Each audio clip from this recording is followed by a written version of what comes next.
Nous allons aborder notre quatrième partie sur les sémaphores et nous intéresser au problème des producteurs-consommateurs. Mais bon, commençons par donner des solutions aux deux exercices que je vous avais donnés précédemment. Donc un exercice sur le rendez-vous des n processus avec une barrière. Donc dans la solution que je vous montre à l'instant, qui n'utilise qu'une barrière, ce qu'on peut vérifier, c'est que le code ne fonctionne pas correctement. Et donc la suite de l'exercice consiste à corriger le code et puis tester la solution Java. Donc pourquoi il y a un bug quand on prend la solution simple avec une simple barrière? Donc on peut le voir de cette manière-là.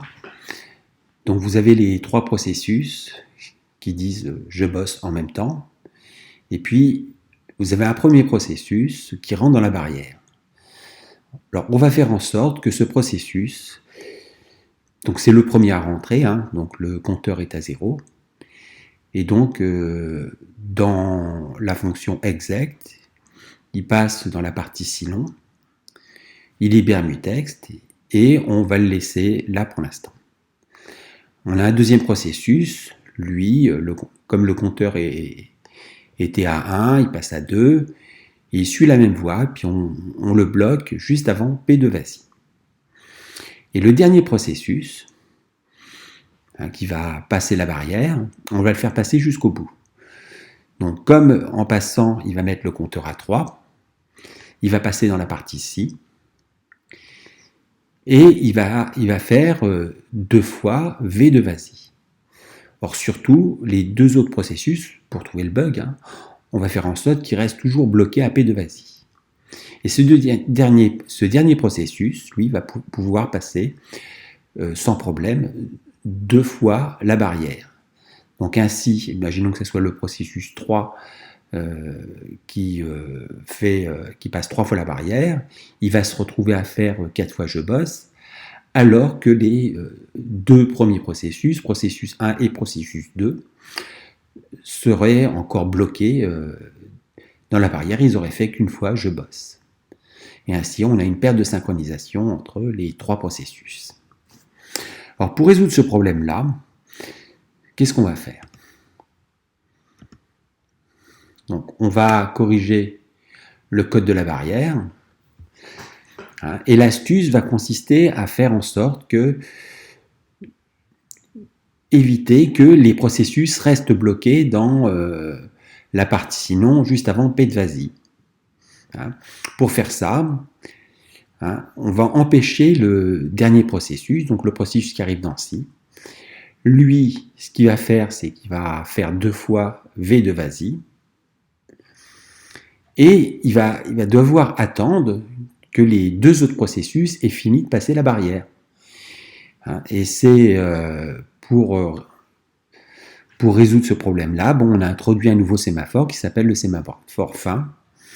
Et donc le dernier processus fait 2 fois P de fin, et il peut le faire que si les deux derniers processus, les premiers processus qui ont passé la barrière, finissent de la passer. Et c'est comme ça qu'on arrive à résoudre le problème. Alors pour s'en convaincre, ce que je vous propose, c'est une petite démonstration. La barrière, donc vous voyez des codes en commentaire, la variable t qu'on verra tout à l'heure qui va permettre de provoquer le bug. Et puis un code dans lequel on va tester notre barrière. Donc on retrouve à ce niveau-là le code de notre processus. Donc il dit, il va faire k fois, je bosse, et il va exécuter le code de la barrière. Après avoir fait 4 fois, il dira je ne bosse plus. Voilà. Donc ce code, je l'avais déjà compilé. Donc là, ce que je vais faire, c'est que je vais lancer n processus, n valant 3. Donc j'ai 3 processus et je vais exécuter 4 fois je bosse. Voilà. Donc lançons tout de suite l'exécution de ce code-là.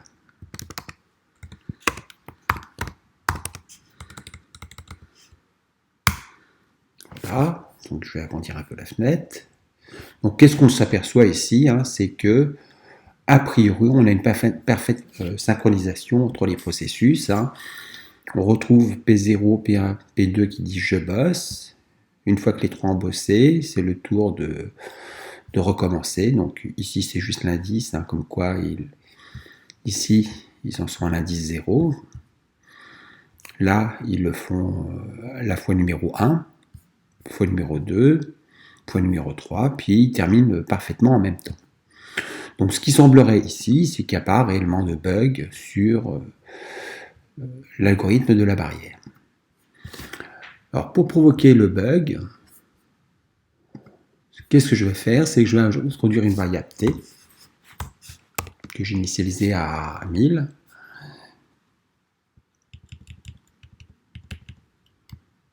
Et donc avant de faire de VASI, ce qu'on va faire, c'est qu'on va rajouter un petit temps d'attente, d'attente de t. Et ce temps d'attente, à chaque fois, je vais le diviser par 2. Donc on va recompiler le code. Java. Voilà. Et on va lancer l'exécution de ce code-là.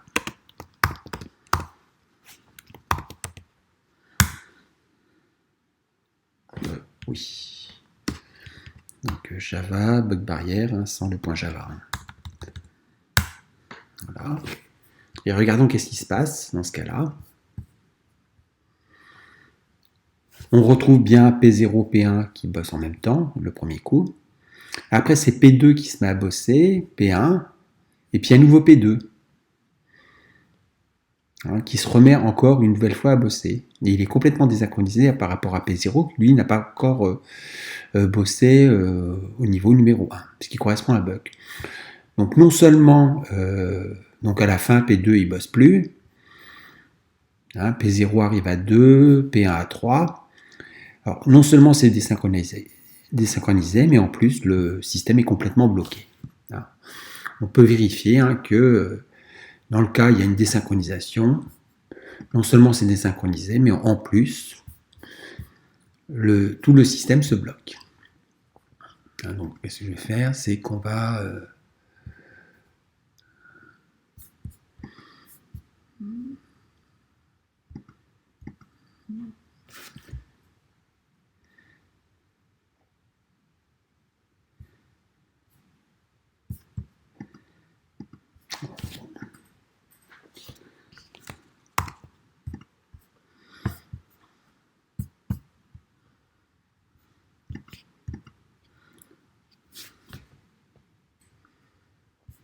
tuer le processus. Ouf, enfin c'est fait. Alors pour corriger le bug, donc j'ai modifié la barrière, je l'ai appelée barrière sûre. Et donc qu'est-ce qu'on a fait? C'est qu'on a rajouté un nouveau sémaphore qui s'appelle le sémaphore fin, que voici. Et ce sémaphore fin, on l'a ajouté à 2 endroits. On l'a ajouté à l'endroit du if, ce qui correspond au dernier processus qui arrive dans la barrière de synchronisation, où lui doit attendre que les autres processus, pour attendre il fait un P de fin, et les autres processus vont faire un V de fin pour libérer le dernier. Et puis j'ai rajouté la variable t avec le temps d'attente pour vous montrer que malgré ce problème-là, ça continue à fonctionner. Donc au lieu de prendre une barrière simple, ici je vais prendre une barrière sûre.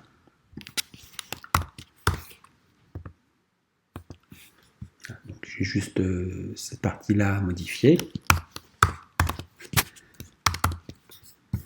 Donc là, je vais recompiler.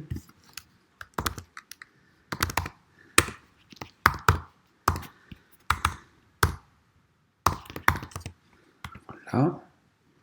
Puis relançons le code et vérifions que, avec cette modification, au moins sur cet exemple, ça se met à fonctionner. Première remarque, c'est que le système n'est plus bloqué, il va jusqu'à la fin où les 3 processus ne bossent plus. Et on voit bien que les processus sont parfaitement synchronisés. Voilà, donc ce qui termine cette petite démonstration.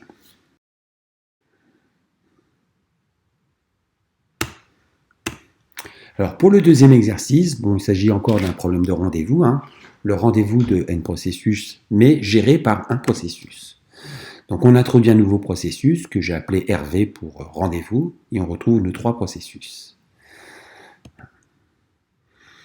Et on va résoudre le problème de cette manière-là.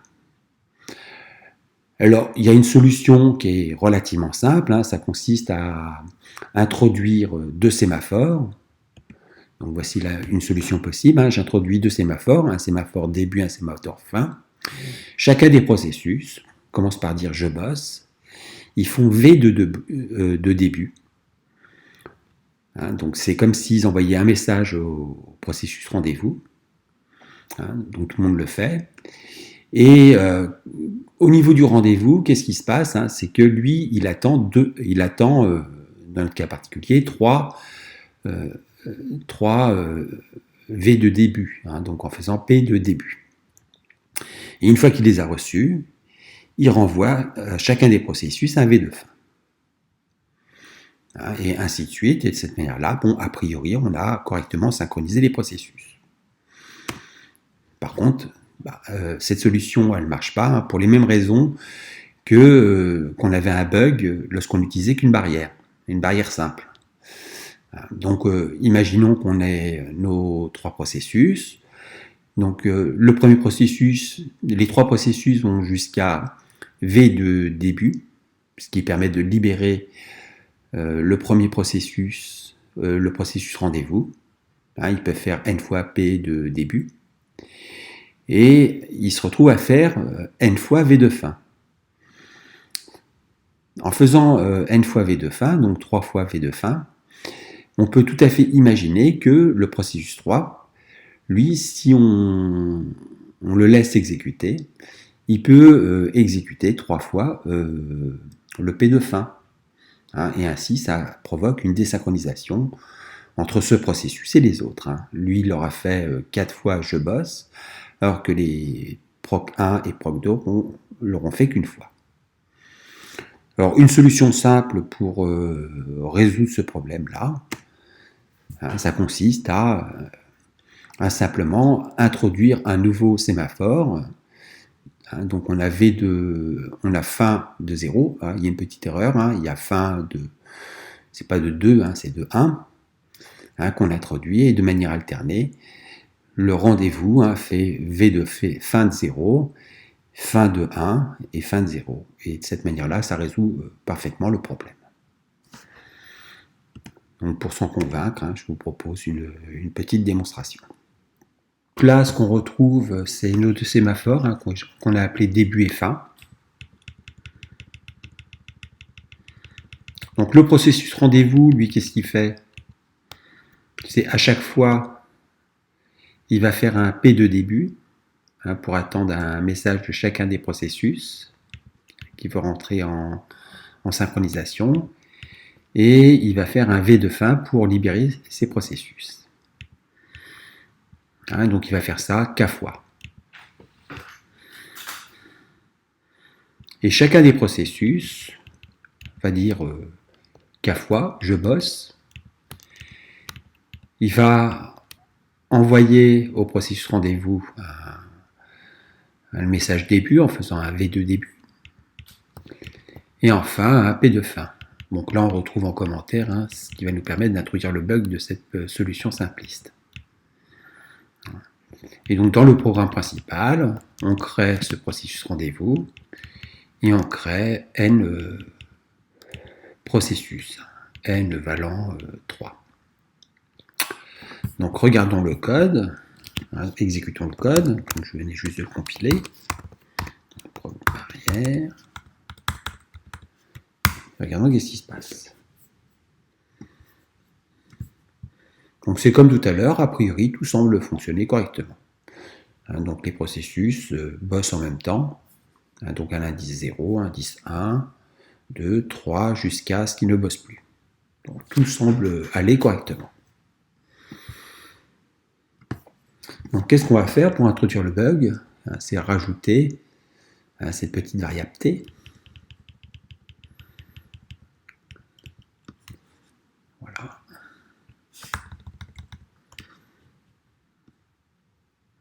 Et je vais introduire un temps d'attente qui va être à fur et à mesure divisé par 2. Voilà. Donc, c'est ici.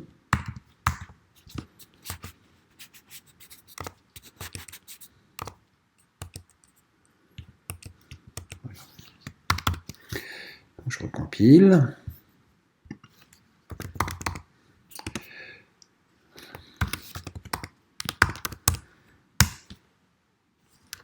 Lançons l'exécution.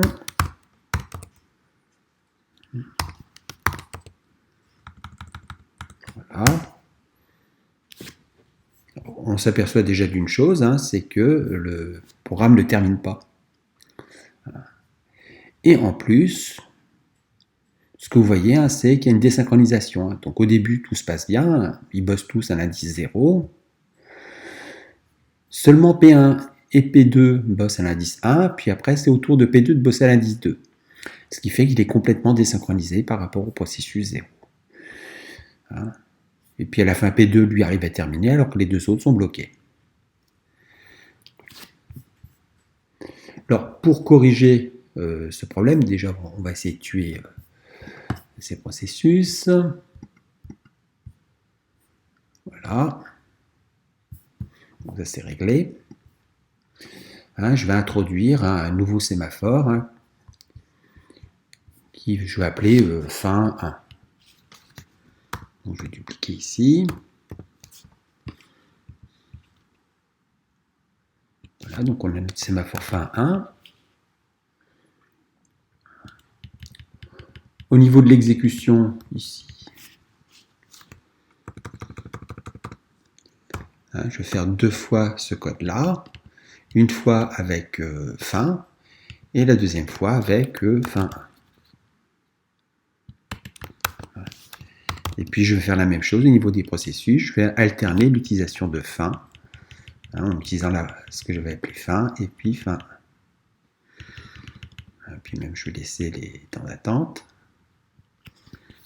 Voilà.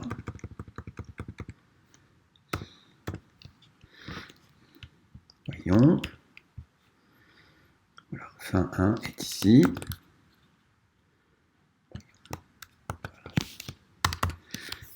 Donc je vais recompiler.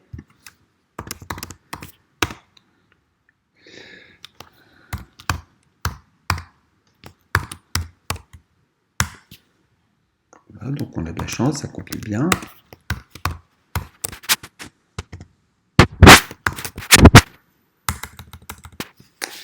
Voilà, et lançons l'exécution.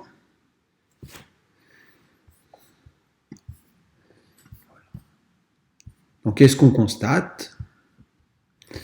C'est P1, P0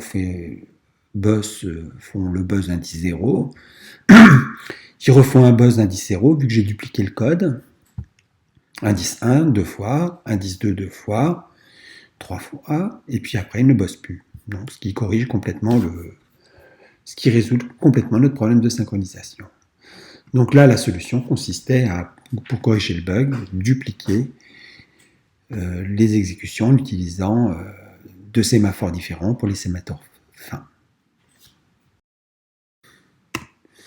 Donc pour mémoire, je vous rappelle les 2 schémas de synchronisation que sont le rendez-vous qu'on a étudié dans la vidéo précédente et le producteur-consommateur.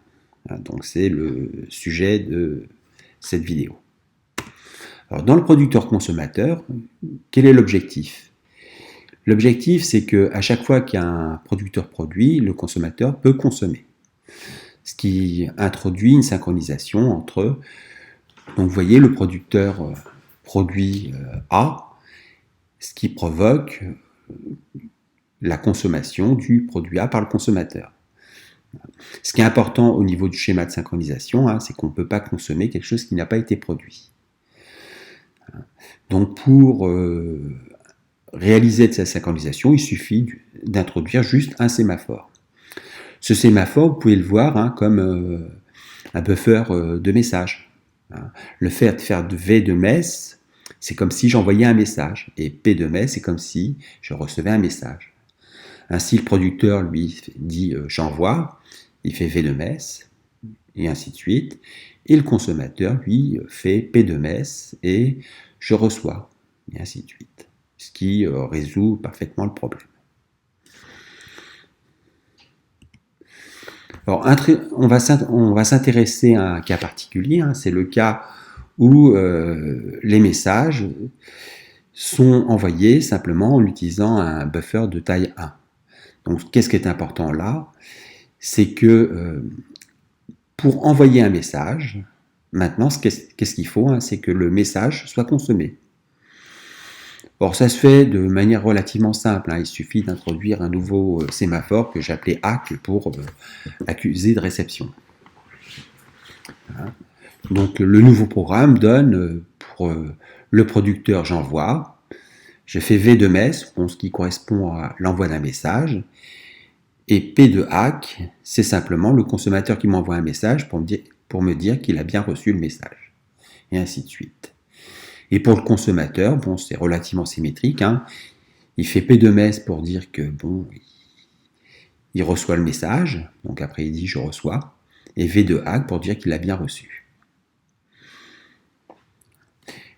Et de cette manière-là, on peut envoyer un message que si le message a déjà été reçu. Alors on peut généraliser le buffer borné à un buffer borné de taille N. Et dans ce cas-là, ce qu'il suffit de faire, c'est, au niveau des sémaphores, ACK, on lui donne une valeur initiale qui s'appelle grand N, qui correspond à la taille du buffer. Et donc, avant de produire un message, on a besoin de savoir si on peut envoyer un message. Alors, on peut envoyer un message que si ACK est égal à est différent de 0. Donc, dans ce cas-là, ça se fait simplement par un P de ACK. Donc, on retrouve P de ACK, j'envoie V de messe. P de ACK, j'ai le droit d'envoyer un message, je l'envoie, et V de messe, je l'envoie vraiment, et ainsi de suite. Et pour le consommateur, ce qu'il suffit de faire, c'est P de messe pour dire qu'il a le droit de recevoir le message, il le reçoit, et V de ACK pour dire qu'il a bien reçu. Le fait de l'avoir initialisé à N, ce que ça oblige, c'est que on peut avoir un décalage entre les envois et les réceptions que de N. N étant correspondant à la taille du buffer. Donc ça va nous permettre de réaliser réellement un buffer du type message en utilisant ces sémaphores. Intéressons-nous à la mise en œuvre avec un tableau partagé de taille N. Donc on retrouve ici la classe buffer. Cette classe buffer, qu'est-ce qu'elle contient? Elle contient N qui correspond à la taille du buffer, un tableau de données que je vais appeler data, et deux curseurs, in et out. In, c'est l'endroit où je rangerai le message envoyé, et out, c'est l'endroit où je le recevrai. Alors j'utilise deux autres sémaphores qui s'appellent mutex E et mutex R, que j'ai mis ici à 1. Donc leur rôle, c'est pour mutex E, c'est éviter que deux producteurs envoient un message en même temps. Et mutex R, c'est pour éviter que deux consommateurs reçoivent un message en même temps, qui accèdent en même temps à la donnée partagée qui est en particulier data, le buffer réel. Et puis on retrouve nos deux sémaphores, mess et ACK, comme précédemment. Alors pour envoyer un message, M, qu'est-ce qu'on fait? On retrouve le P de ACK, P de mutex E, qui va éviter que deux producteurs cherchent à envoyer un message en même temps. Le message M, on le range à data de in, et puis j'incrémente la variable in, je l'incrémente modulo n, ce qui n'est pas indiqué dans le code, mais c'est modulo n. Et on libère mutex E et on fait un V de messe pour indiquer qu'on a envoyé un message au consommateur. Pour la réception, c'est parfaitement symétrique. On fait P de messe. P de messe, on se met en attente d'un message qui va arriver. Et on retrouve notre P de mutex R, P de mutex en réception. Au cas où il y a deux consommateurs qui veulent consommer un message en même temps. Et on lit le message à retourner dans data de out. On le met dans M. Et ce qui est important, c'est que out, on l'incrémente modulo n. Et puis on continue en libérant mutex par un v de mutex R. Et on fait un v de hack pour indiquer qu'on a lu le message. Donc, avec cette mise en œuvre, le producteur, s'il va envoyer des messages M1, M2, M3, il suffit qu'il utilise envoi de M1, envoi de M2, envoi de M3. Et pour la réception, la consommation, ça se fait juste par un reçoit. Donc, regardons une petite démonstration. De taille n, qu'est-ce qu'on retrouve? Là, n, ça va représenter la taille du buffer. On retrouve nos deux sémaphores, mutex E et R. Donc, mutex E, lui, va éviter que deux producteurs envoient des messages en même temps. Et R, c'est pour la réception. Et nos deux sémaphores, mess et hack. Data va stocker les messages. Ici, les messages, je les ai pris du type chaîne de caractères. Et nos indices, in, out. Alors, l'initialisation, j'initialise par rapport à n. Donc, j'initialise hack et data, hack à n, et puis data à un tableau de taille n. On retrouve bien l'envoi, que je vous ai montré tout à l'heure, avec un P de hack, une autorisation d'envoyer un message, P de mutex E pour assurer l'exclusion mutuelle entre les producteurs. Donc là, on met bien à l'indice in, le message M, et puis on fait ce calcul, modulo n. Donc si on obtient n, je le mets à 0. Voilà, puis après on libère mutex, et puis on fait comme si on envoyait réellement le message en faisant un v de mess. Et la réception, elle est complètement symétrique. Donc là, on fait un p de mess pour savoir s'il y a un message dans le buffer. Mutex R pour éviter que deux producteurs, qu'il y ait deux réceptions en même temps. Le message, on le prend à l'indice out, modulo n, et après on libère et on fait un V de hack pour accuser la réception. Donc voici le buffer. Et puis là, je n'oublie pas de renvoyer le résultat. Alors pour tester ce code, donc dans test buffer, qu'est-ce que j'ai pris? J'ai pris juste un producteur. Voilà. Et le producteur, lui, envoie un message avec son identité et puis i, ce qui est fait ici. J'envoie cette chaîne de caractères. Je dis que j'envoie ce message-là pour faire le lien au niveau de l'affichage. Et puis j'ai un consommateur. Voilà. Et donc il n'y aura qu'à envoi et qu'à réception. Donc là, je me suis contenté de créer un producteur que je démarre. Je mets un petit temps d'attente, histoire de faire produire avant des messages. Et puis un consommateur. Donc là, le 5 indique qu'il va envoyer 5 messages. Et là, il va recevoir 5 messages. Bon, voyons si ce code-là fonctionne.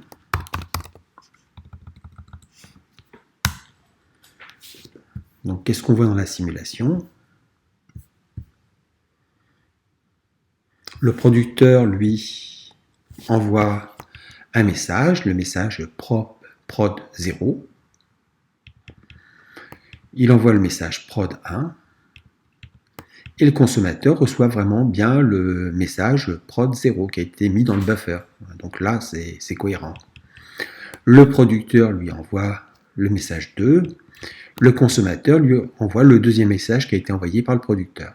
Message numéro 1, prod 1, puis ainsi de suite. Et on constate en même temps qu'il y a une désynchronisation entre le producteur et le consommateur. Le producteur a un petit peu d'avance, ce qui est tout à fait normal. Voilà, donc ce qui termine notre démonstration. Voilà, donc si vous voulez en savoir plus sur les sémaphores, bon, vous avez l'excellent petit livre qui s'appelle Synchronisation par sémaphore, qui est en français. Et la plupart des exercices que je vous ai donnés sont tirés de ce livre. Et puis vous avez le petit livre sur les sémaphores, qui n'est pas petit, qui contient un nombre incroyable de problèmes de sémaphores avec leurs solutions, et qui est disponible directement sur Internet. Voilà, donc c'est ce qui termine ce cours sur les sémaphores. Voilà, donc je vous remercie pour votre attention.